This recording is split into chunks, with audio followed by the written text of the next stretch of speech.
Are you in your 40s and going through a very transitional space in your mind, mentally feeling overwhelmed with where you are, knowing that there is so much more that you want to explore, but feel that, with all the responsibilities you have, you are not being able to take care of yourself? I understand. Sometimes having to take care of young children or even support older children, m- help your family who may be aging, looking at your career, your path, and where you are, and thinking, you know what, I'm not happy with where I am. I'm satisfied, but I'm not happy. And I feel that there's something more that I can do. Feeling a little financially frustrated because the economy is doing what it's doing. And you know what, you need more for your finances, maybe feeling a little bit set back. It's a reality that we all are going through in some capacity. Maybe not everything, but at some capacity. And I'm here to tell you that it's okay to reset. What I mean by reset is, before I go into that, let me tell you who I am. My name is Natalie Walters, and I am the founder of Reset with Nat. I help parents and educators on their wellness journey and able to support their children along the way. Reset with Nat was founded on the premise of me going through a lot of different changes myself. I know a reset can seem like it's just such a common word that's being thrown around right now. But a reset is something that we've been doing in our lives. It's pivoting, it's changing, it's realigning, it's refocusing, it's starting something new. It's maybe even revising or revisiting something that you were done a different way. And it's okay.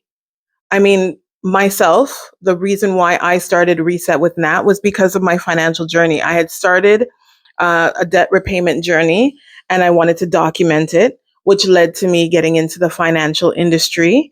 I stayed in the financial industry promoting financial literacy and life insurance for at least 4 to 5 years. And within that time, I noticed that, you know what, Natalie, this is not where you need to be. My mind started to focus on what I was doing on a daily basis. And what I mean, what I'm doing on a daily basis is the activities. Me being in the office environment, when I was working in the public service, I was like, I don't like working behind a cubicle. I don't like anyone telling me what time to get up from my desk and what time to move. They were listening to my calls and all of these different things. It just seems so overwhelming. So when I went into the financial industry and I worked as an advisor and I had my own practice, it was the flexibility of having ownership over what I was able to do throughout my day. I like that. Don't get me wrong. I loved being able to share with people information that I didn't know, information that would help them be able to secure have financial security for their families, prepare for retirement, be able to set their children up with a financial plan or a portfolio at a young age. There were so many different things that I loved about being in the financial industry. However, I felt that because the industry is very regulated, um, and then at the same time, it is a desk job. It was something where I'd have to be at a desk as well. I was on the computer. There's a lot of paperwork. When I started to think about all of those different things and who I am as a person and what I enjoy, I saw that there was not a full alignment. That's not something that I could have carried on doing over and over and over again.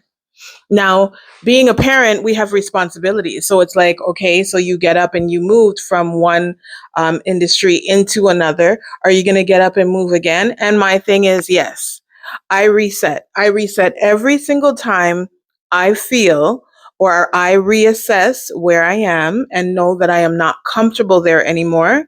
And I make a decision because to me, we only have one life to live. And if I'm going to live it, I'm going to live it on the terms that make me feel good with the choices and the options that I have. Now, giving up is something that sometimes may come easy because you're uncomfortable. So, you know what, I don't want to do this no more. I'm going to go back to what I was doing before because it's easy. That's not what I'm saying. I'm saying when something is not challenging me, when I feel that I'm also in a space of just doing because I've started to feel that guilt of, well, you just got back and you just moved into this industry. Why would you full time? Why would you want to leave? Well, you know what? I really don't have too much time to waste. I'm in my 40s. There's so much to consider, right? And at the same time, I am an example for my child. So if you are a parent, whether you're a parent of a young child or a parent of a teenager or a young adult, we are always going to be the example, right? So I started to look at it and think about how my child viewed what I was doing and how I was operating when I came home. What are the conversations that I was having about work and how my enjoyment in within my day? How did that come across to my child, and how is that going to be taken and interpreted and even maybe mimicked in his future? I didn't want that my child sees me just doing because I felt stuck. I wanted my child to know that in life you have options. That's why you always sit down and have time for yourself and reassess. Now, in a reset, there's going to be that focus. You need to refocus on what it is that you're doing. Hands down, hands down. You have to have time for yourself. Sometimes we spend a lot of time on the phone, talking to people, asking questions, getting people's opinions. Nowadays, with social media, we're scrolling, we're listening to everybody else's voice and opinion and their perspective. But at the same time, what about us? What we need to do, and I would suggest you do, is sit back and take some time for yourself, whether it is twice a week, once a week, or even daily. Take inventory into what it is that you're doing and really start to assess how fulfilled do you feel with how you are operating. Now, when we talk about this reset, it could be your career.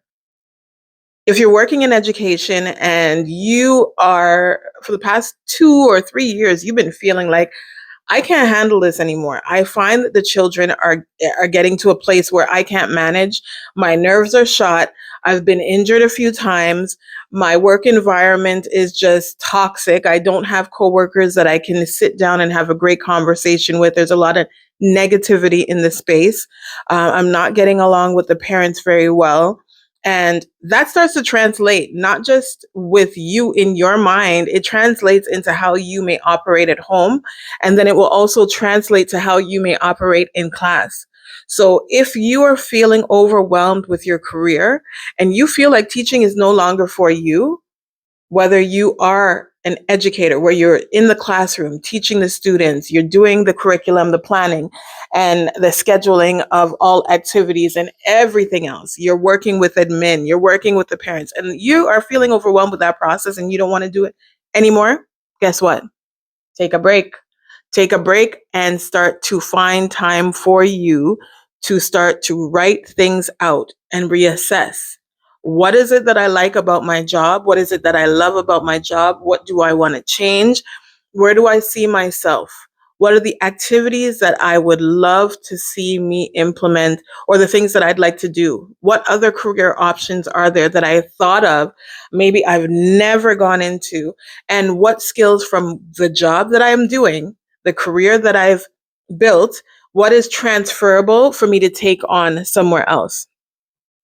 Also, the reset can be health and fitness. Now, I'll tell you, if you were on my channel, I've made videos. I was going on this fitness journey, and I'm feeling great. I was waking up very early. I made a practice. I made a decision that my health was very important for me to work on. And this is before I went back into the school.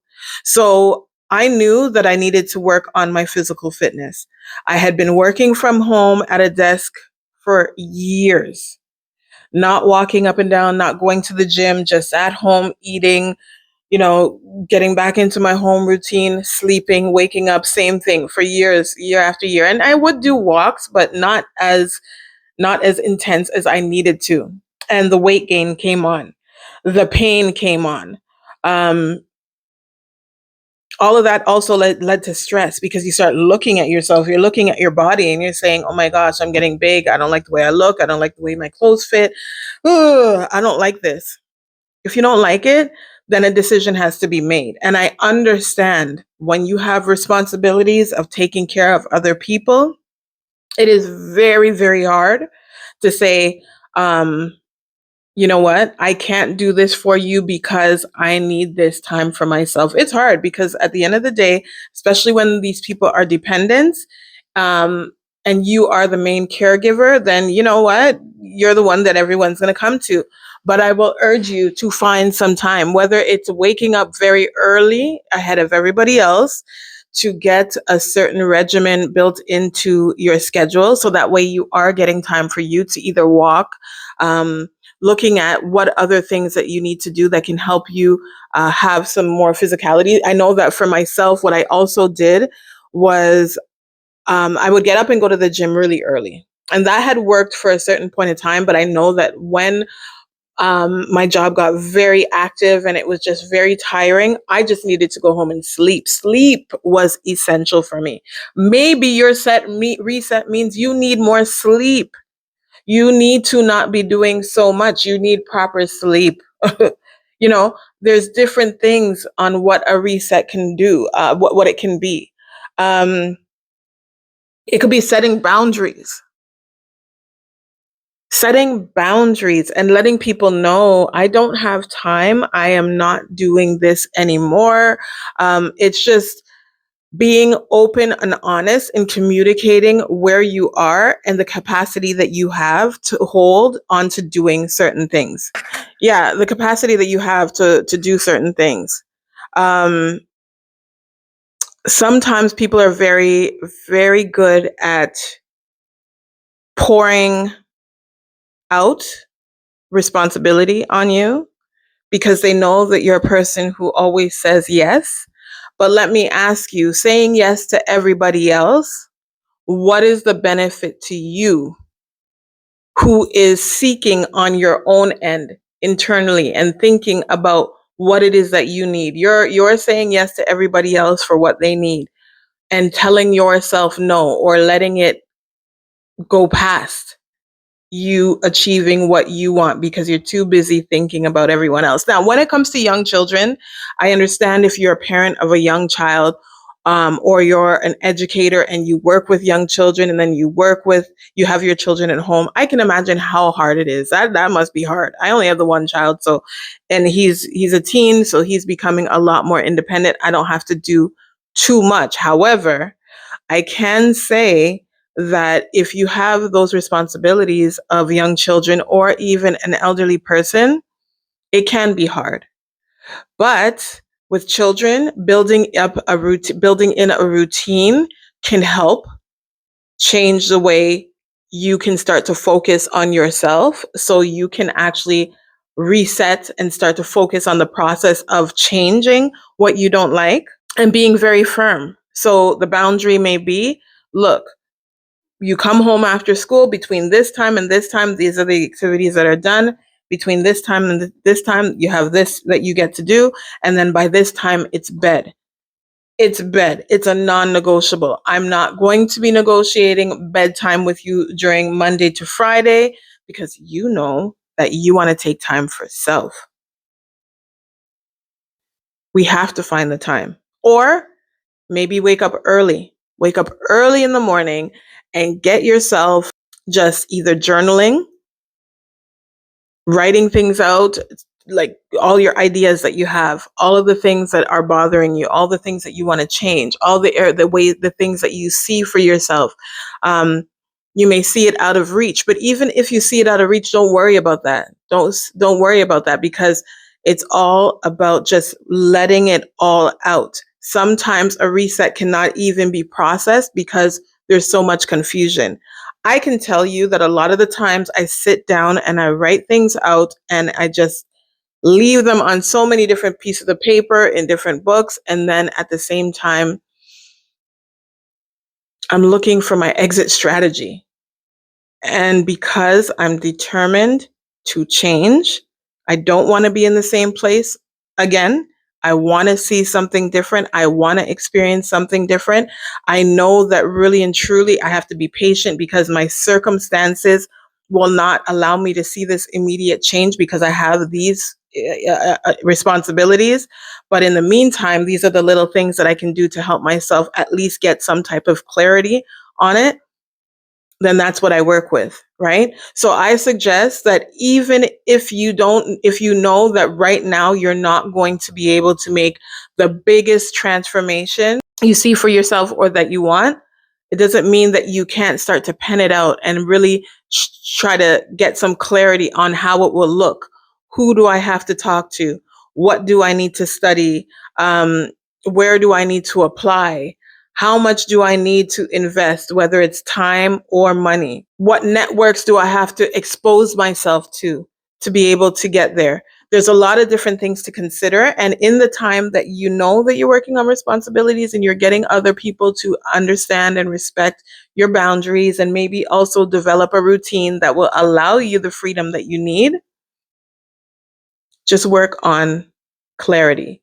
And that's the refocusing part of the reset. When it comes down to being overwhelmed because you are not able to do what it is that you want to do, it's really about just understanding that you also have to have patience in the process.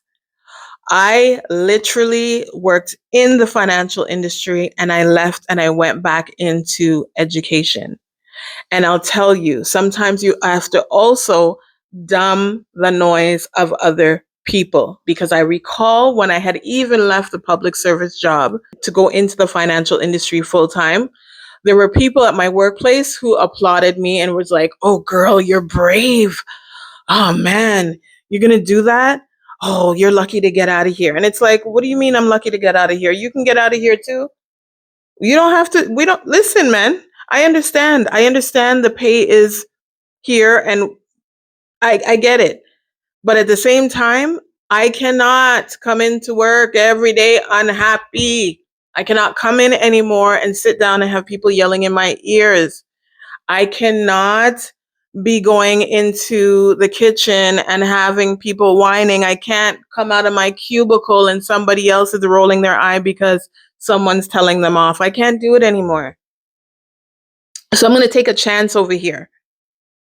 I'm going to take a chance. I'm going to take those skills that I've built up over here and I'm going to go ahead and I'm going to try it here. And when I went there, I loved and I was I was exposed to a lot more information than I would have ever had if I had not taken that chance. Now, monetary, yes, there was a hit for me financially. There was a hit for me going into entrepreneurship, not having that financial stability. That was a sacrifice because I was willing to explore that. I was willing. And the thing is, you have to have that discussion with the people that you live with as well. If you live with someone, if you're sharing responsibilities financially with someone, you have to have the discussion before you make the decision. But I took a chance. I took a chance on me. And guess what? I didn't stay there, but I didn't go back into the public service. I actually did, like, low key. I actually did. Listen, I'm going to be honest. I called. What did I do? Did I call first? Yeah, I think I sent a message. I didn't get no answer from somebody. Maybe not the message. I went. I went downtown.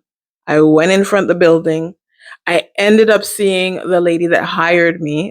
I had nerve because where I saw her was exactly like 3 feet away from where I did the happy dance when I left. I was like dancing and recording myself. I'm out of here. But I showed back up because I have no shame. Listen, at the end of the day, Natalie was doing what she needed to do. I was trying a thing. I was looking for my own happiness. But at the same time, I was like, listen, I need the little pay coming every 2 weeks. Like I tried this entrepreneur thing for a while and it's rough. So if I can have a little job on the side and to support me along the way, this would be nice. So I went back there. I went back and I saw the lady walking inside and I tapped her. I was like, hey, nice hug, na na na na na na. We had a nice little conversation. And I asked her and she's like, I wish you had came to me a few weeks ago because we just did a hiring. And I was like, okay. She's like, she gave me her phone number. She said, call me. Did I call? Of course I called. I called, but guess what? Mm-mm. There was no link. There was no opportunity. So you know what Natalie said? Natalie was like, listen, man, you hated the damn job. How dare you go back there? But you know what? At the end of the day, it was me needing or feeling the need for that financial security that I was walking away for. And I was looking at everybody like, it's okay. I went back. I'm being honest. I went back and I tried to get the job, but I didn't. And then after that, I was like, okay, well, that didn't work. I'm not going to stress myself out. I'm going to still work on my business and do what I got to do. And then a reset means you need to take some chances, man. You need to take some chances in between and not feel ashamed of what other people say. Don't feel ashamed of what other people have to say about what you're doing, because at the end of the day, you got to satisfy yourself. I'm sorry. As long as you are not hurting anybody in the process, you got to do what you got to do. So anyhow, so I continued working on my business and whatnot. But when I thought about going back to that job, it's not like I was excited. It wasn't an exciting feeling. It was just like, ugh, I need the monetary part. And then I went back on my business and I'm working and I'm trying and I'm doing, but then at the same time, I'm still not feeling 100%. And I ended up in a space where I was working somewhere, and I knew it was temporary. I knew it was temporary. This is just a gig. This was my gig to support me as I'm working on the business. And I was like, no, I can't do this. And I ended up having a conversation with someone. And shout out to Hazel, a big girl interrupted. I started to have a conversation with her, and I was talking about my journey, how I was, I didn't graduate from high school. I didn't have a traditional experience of being in high school, knowing what I wanted to do. I had self doubt. I had all of these things. And I had gone to college as an adult, and I took this community and justice program, and I'm explaining all of this stuff to her. And then I was like, yeah, I had worked in education. And I was an educational assistant, and I worked here, and then I worked in Edmonton. And she's like, what? And that led to so then she had asked me why I left, and I said I left because the job was on call and I was unable to like sustain my house with on call, and the pay was low, so that's why I ended up at the city. And the city had the pay was higher and they had more hours. So of course I ended up being there. And then the school ended up letting me go because I wasn't committing to the 3 days that I was supposed to work. Now I'm giving you all of this because I'm letting you know that this is how life is. Now, if you're going to come on this channel, you're going to hear quite a bit. I do chat, but at the same time, I'm trying to take you through the journey of why it's okay to start over, because and why it's okay to have open conversations. You don't need to have them with everybody, but when the spirit or something within you leads you to say something to someone, say it. Because I didn't know during that conversation it would lead to an opportunity that took me back to the school. That's how I ended back up in the school board. I spoke to her. I told her I was there. This is what I did. I went to Edmonton. This is what I did. I didn't leave because I didn't like it. I didn't leave because I didn't see the value in what I was doing. I loved it. I loved working with the children. Like when I would write things down about the things that I liked about my jobs, I remember when I used to walk down the hallways and the class doors are closed and teachers are in there and they're doing their instruction.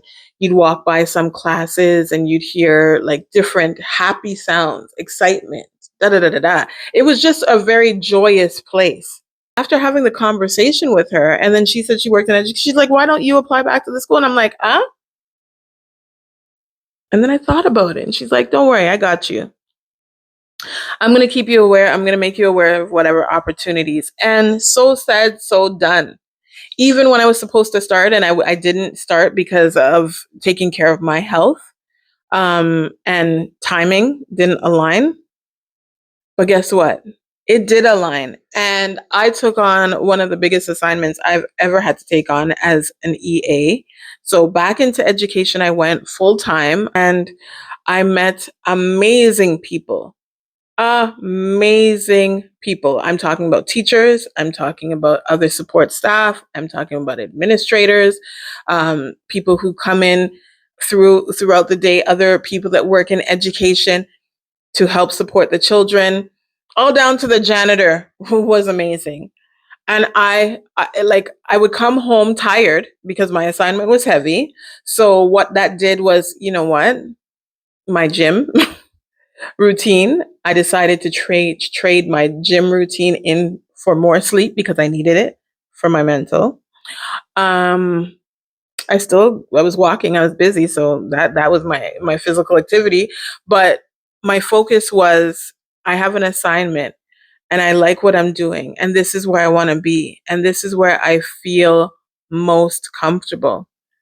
And this is where I could see myself excelling, moving from where I am and over the years accelerating and taking it to another level. I met amazing parents. So, and the kids, oh gosh, they're so sweet. Yes, it's very challenging in education right now. So if you're an educator and you're listening to me talk about talk woo woo woo, well, yeah, I'm fresh. I'm back in the scene. But if you've been doing it for years and you're tired and it's time for you to reset and get into something different, listen to my journey. My journey did not stay in one place because of my credentials. My journey was I know that I am capable of doing this, this, and this. I know I'm capable of learning this, this, and this.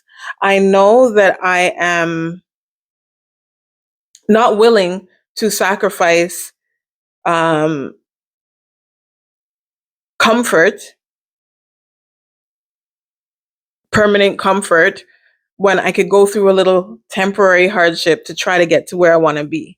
I understand that certain sacrifices have to be made, and I was willing to do that, right? So, with that said, when it comes down to a reset, I'm just saying to you all, it is not always an easy process because of your circumstances, but can say, sorry, I can say that it is important that when you are not feeling comfortable and you want change, you're going to have to make the time to refocus and get clear and be patient and start taking certain steps. It doesn't matter, like I said, if it's your career, if it is setting boundaries on certain things, if it's weight loss, whatever your reset is, especially for people in your 40s, we only have, we've done a part of our life. We have so many years left